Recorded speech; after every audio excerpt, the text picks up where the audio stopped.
Shiv Sena ಪುಂಡರಿಂದ conductor ಮೇಲಿನ ಹಲ್ಲೆ ಪ್ರಕರಣ ಸಂಬಂಧ ಇವತ್ತು ಕರವೇ ಪ್ರತಿಭಟನೆ ನಡೆಸಲಿದೆ. ಕರವೇ ರಾಜ್ಯಾಧ್ಯಕ್ಷ ನಾರಾಯಣಗೌಡ ಬೆಳಗಾವಿಗೆ ಆಗಮಿಸಿದ್ದಾರೆ. ಮಧ್ಯಾಹ್ನ 12 ಗಂಟೆಗೆ ಪ್ರತಿಭಟನೆಯಲ್ಲಿ ಭಾಗವಹಿಸಲಿದ್ದಾರೆ.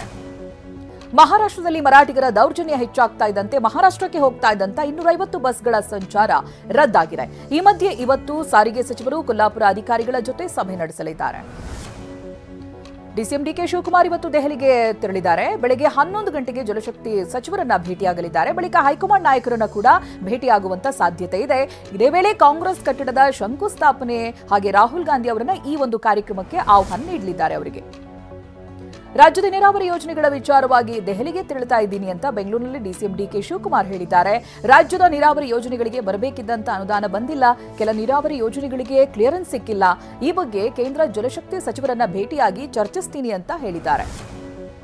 5 ವರ್ಷಗಳ ಕಾಲ ಸಿದ್ದರಾಮಯ್ಯನವರೇ ಸಿಎಂ ಅಂತ ಯತೀಂದ್ರ ಹೇಳಿದ್ದಾರೆ. ಮೈಸೂರಿನಲ್ಲಿ ಮಾತನಾಡಿದ ಯತೀಂದ್ರ, ಸಿಎಂ ಆಗುವ ಆಸೆ ಎಲ್ರಿಗೂ ಇರುತ್ತೆ, ಹೀಗಾಗಿ ಆಗಾಗ ಚರ್ಚೆ ಮಾಡ್ತಾರಷ್ಟೇ ಅಂತ ಹೇಳಿದ್ದಾರೆ. ಮುಡಾಗೆ ಕೊಟ್ಟಿರುವ 14 ಸೈಟ್ ವಾಪಸ್ ಕೊಡೋ ಬಗ್ಗೆ ಚರ್ಚಿಸುವುದಾಗಿ ಯತೀಂದ್ರ ಸಿದ್ದರಾಮಯ್ಯ ಹೇಳಿದ್ದಾರೆ. ಸೈಟ್ ಹಿಂದಕ್ಕೆ ಪಡೆಯುವಂತಹ ಬಗ್ಗೆ ತಂದೆ ತಾಯಿ ತೀರ್ಮಾನ ಮಾಡ್ತಾರೆ. ಈ ವಿಚಾರದ ಬಗ್ಗೆ ನಾನು ಮಾತನಾಡಿ ನಿರ್ಧಾರ ಮಾಡ್ತೀನಿ ಅಂತ ಹೇಳಿದ್ದಾರೆ. ಕೊಡಗು ಜಿಲ್ಲೆಯಲ್ಲಿ ಕಾಂಗ್ರೆಸ್ ಮುಖಂಡ ಪೊಲೀಸ್ ಸಿಬ್ಬಂದಿಗೆ ನಿಂದಿಸಿರುವಂತಹ ಆರೋಪ ಕೇಳಿಬಂದಿದೆ. ವಾಹನಕ್ಕೆ ದಾರಿ ಕೊಡುವ ವಿಚಾರಕ್ಕೆ ಪೊನ್ನಂಪೇಟೆ ತಾಲೂಕಿನ ಗೋಣಿಕೊಪ್ಪದಲ್ಲಿ ವಾಗ್ವಾದ ನಡೆದಿದೆ. ಈ ವೇಳೆ ವಿರಾಜಪೇಟೆ ಯೂತ್ ಕಾಂಗ್ರೆಸ್ ಉಪಾಧ್ಯಕ್ಷ ಅಂಕದ್ ಪುತ್ರ ದರ್ಪ ಮೆರೆದಿದ್ದಾನೆ. ಕೇರಳ ರಾಜಧಾನಿ ತಿರುವನಂತಪುರಂನಲ್ಲಿ 23 ವರ್ಷದ ಯುವಕ ಅಫನ್ ಎಂಬಾತ ತನ್ನ ಪ್ರಿಯತಮೆ ಸೇರಿ ಇಡೀ ಕುಟುಂಬದ 5ರನ್ನ ಭೀಕರವಾಗಿ ಹತ್ಯೆ ಮಾಡಿದ್ದಾನೆ. ಕೇವಲ 2 ಗಂಟೆಯಲ್ಲಿ 3 ಸ್ಥಳಗಳಲ್ಲಿ 6 ಜನರನ್ನು ಕೊಂದಿದ್ದಾನೆ. ತನ್ನ ಅಜ್ಜಿ, ತಾಯಿ, ಸಹೋದರ, ಪ್ರಿಯತಮೆ ಫರ್ಷಾನಾ ಹಾಗೆ ಚಿಕ್ಕಪ್ಪ ಮತ್ತು ಚಿಕ್ಕಪ್ಪನನ್ನ ಕೊಂದಿದ್ದಾನೆ. ಆರೋಪಿ ನಿನ್ನೆ ಸಂಜೆ 5:30ಕ್ಕೆ ಪಂಗೋಡೆಗೆ ತೆರಳಿ ಅಲ್ಲಿ 88 ವರ್ಷದ ಅಜ್ಜಿ ಸಲ್ಮಾ ಬೀವಿಳನ್ನ ಮೊದಲಿಗೆ ಕೊಚ್ಚಿ ಕೊಲೆ ಮಾಡ್ತಾನೆ. ನಂತರ ಸೀದಾ ಎಸ್ಎನ್ ಪುರಂನಲ್ಲಿರುವಂತಹ ತನ್ನ ಚಿಕ್ಕಪ್ಪನ ಮನೆಗೆ ಎಂಟ್ರಿ ಕೊಡ್ತಾನೆ. ಅಲ್ಲಿದ್ದ ತನ್ನ ಚಿಕ್ಕಪ್ಪ ಲತೀಫ್ ಹಾಗೆ ಚಿಕ್ಕಮ್ಮ ಶಾಹಿರಾಳ ಮೇಲೆ ದಾಳಿ ನಡೆಸಿ ಕೊಲೆ ಮಾಡಿದ್ದಾನೆ.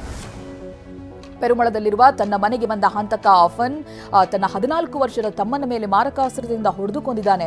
ಆ ಬಳಿಕ ಪ್ರೇಯಸಿ ಫರ್ನಾಜಾ ಅಂತ ಅವರ ಮನೆಗೂ ಕೂಡ ದಾಳಿಯನ್ನ ಮಾಡಿದ್ದಾನೆ. ಅವರ ಮೇಲೂ ಕೂಡ ದಾಳಿ ಮಾಡಿದ್ದಾನೆ. ಈ ದಾಳಿಯಿಂದ ಫರ್ಸಾನಾ ಸ್ಥಳದಲ್ಲೇ ಸಾವನ್ನಪ್ಪಿದ್ದಾರೆ. ಇನ್ನು ಗಂಭೀರವಾಗಿ ಗಾಯಗೊಂಡಿರುವಂತಹ ತಾಯಿ ಗೋಕುಲಂ ವೈದ್ಯಕೀಯ ಕಾಲೇಜಿನಲ್ಲಿ ಚಿಕಿತ್ಸೆ ಪಡಿತಾ ಇದ್ದಾರೆ. ತನ್ನವರನ್ನೇ ಕೊಂದ ಬಳಿಕ ಆರೋಪಿ ಅಫಾನ್ ವಿಷ ಸೇವಿಸಿ ವೆಂಜಾರಮೂಡು ಪೊಲೀಸರಿಗೆ ಶರಣಾಗಿದ್ದಾನೆ. ಕೊಲೆಯ ವಿಷಯ ತಿಳಿದು ವಶಕ್ಕೆ ಪಡೆದಿದ್ದಾರೆ ಪೊಲೀಸರು. ವಿಚಾರಣೆ ಕೂಡ ನಡೆಸಿದ್ದಾರೆ. ಈ ವೇಳೆ ವಿಷ ಸೇವಿಸಿರುವುದು ತಿಳಿದು ಬರುತ್ತೆ. ತಿರುವನಂತಪುರಂನ ಆಸ್ಪತ್ರೆಯ ಅನಂತರದಲ್ಲಿ ಆತನನ್ನ ದಾಖಲಿಸುತ್ತಾರೆ. ಆರೋಗ್ಯ ಸ್ಥಿತಿ ಕ್ಷೀಣಿಸ್ತಾ ಇದೆ ಅಂತ ಹೇಳಲಾಗ್ತಾ ಇದೆ. ಆರೋಪಿ ಅಫಾನ್ ಯುಎಇನಲ್ಲಿ ತಂದೆ ಜೊತೆಗೆ ಇದ್ದ. ತಂದೆ ನಡೆಸ್ತಾ ಇದ್ದಂತ ಪೀಠೋಪಕರಣ ವ್ಯವಹಾರದಲ್ಲಿ ಸಹಾಯವನ್ನ ಮಾಡ್ತಾ ಇದ್ದ. ಆದರೆ ತಂದೆ ಹಣಕಾಸು ಬಿಕ್ಕಟ್ಟಿಗೆ ಸಿಲುಕಿದ್ರಿಂದ ಕೇರಳಕ್ಕೆ ವಾಪಸ್ ಆಗಿದ್ದ. ತವರಿಗೆ ಬಂದ ಮೇಲೆ ತನ್ನ ಅಜ್ಜಿ ಬಳಿ ಒಡವೆಗಳನ್ನ ಕೇಳಿದ್ನಂತೆ. ಆದರೆ ಆಕೆ ಒಡವೆ ಕೊಡೋದಕ್ಕೆ ನಿರಾಕರಿಸಿದ್ಲಂತೆ. ಸಂಬಂಧಿಕರು ಹಣಕಾಸು ನೆರವು ನೀಡೋದಕ್ಕೆ ನಿರಾಕರಿಸಿದ್ರಿಂದ ಸಾಮೂಹಿಕ ಹತ್ಯೆ ಮಾಡಿದ್ದಾನೆ ಅಂತ ಹೇಳಲಾಗ್ತಾ ಇದೆ. ತೆಲಂಗಾಣದ ನಾಗರ್ ಕರ್ನೂಲ್ನಲ್ಲಿ ಸುರಂಗದಲ್ಲಿ ಸಿಲುಕಿರುವಂತಹ ಕಾರ್ಮಿಕರ ರಕ್ಷಣಾ ಕಾರ್ಯ ಮುಂದುವರೆದಿದೆ.